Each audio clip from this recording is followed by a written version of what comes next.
they're working on as fast as they can. Well, he's an outspoken opponent of importing nuclear waste to Utah.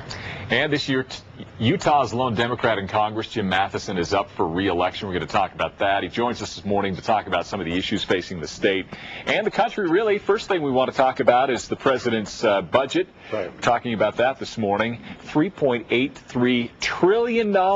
It's huge, big. which increases the deficit to a new high of $1.56 trillion. Yeah, it's pretty disturbing, actually. Those are big numbers. Mm-hmm. And look, we're in a tough circumstance in terms of our economy, and that's helped drive some of this. But, you know, just because he presents that budget, Congress still gets to do its own budget. And I think we're all going to dig in and read through it line by line and figure out if things make sense or not. And ultimately, I hope we produce a budget that will be a little tougher on the deficit than this one. Okay, and of course, a lot of people hoping that it will create jobs. That seems to be the big thing. Yeah. And one of the things, though, with this budget is we're actually losing jobs here in Utah because ATK now had to let go of a bunch of workers. We're not getting the ARES funding that we had hoped. So what do you think about this? Well, I think that you're right about the job issues, number one, on most everyone's mind.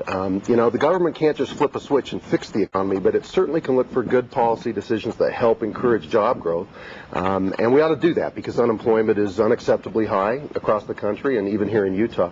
The ATK issue you mentioned, you know, Congress ultimately has the final say on the appropriations and the spending on different programs. So we'll see how that plays out over the next few months.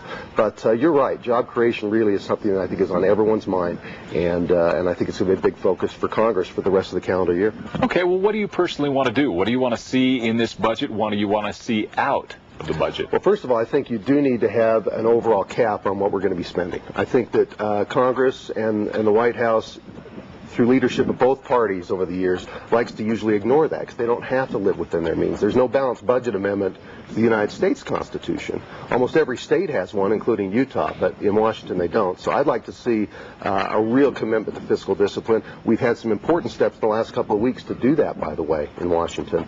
But that's the top line issue I'd like to see on this budget. Beyond that, I think where you're investing in people and investing in things that provide a return over time, that's what we ought to be looking at. That's what public policy ought to be doing. That helps create jobs. It helps make us more competitive with the rest of the world. So I like to use the word investment instead of just spending in terms of how I look at where dollars are going out the door. All right, and with health care reform stalled, where do we go from here? Boy, that's another great question without an obvious answer.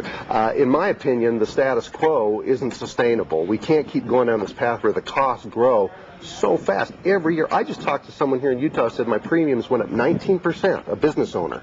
So business owners come to me every day and say, we can't keep doing this.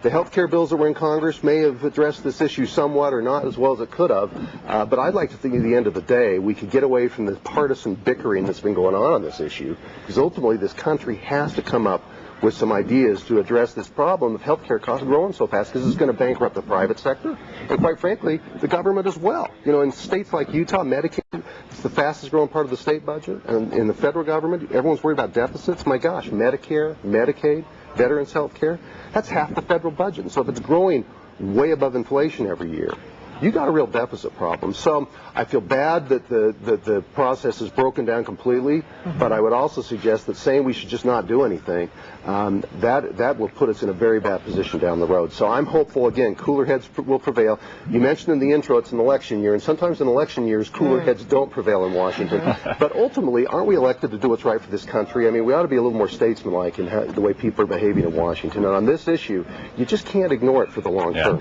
And speaking of which, we know you want to keep your job in Congress, but there is the group here that came out with their own candidate out of a meeting this weekend, and kind of a grassroots effort to get a new candidate in here.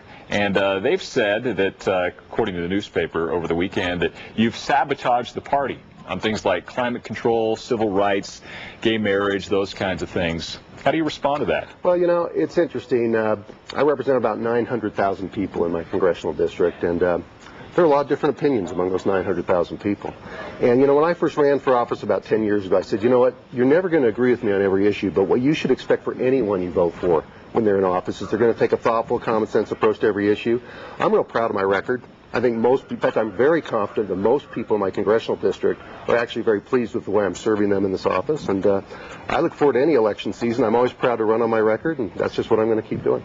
Okay, Congressman Jim Matheson, thank you so much for coming in. Thank you.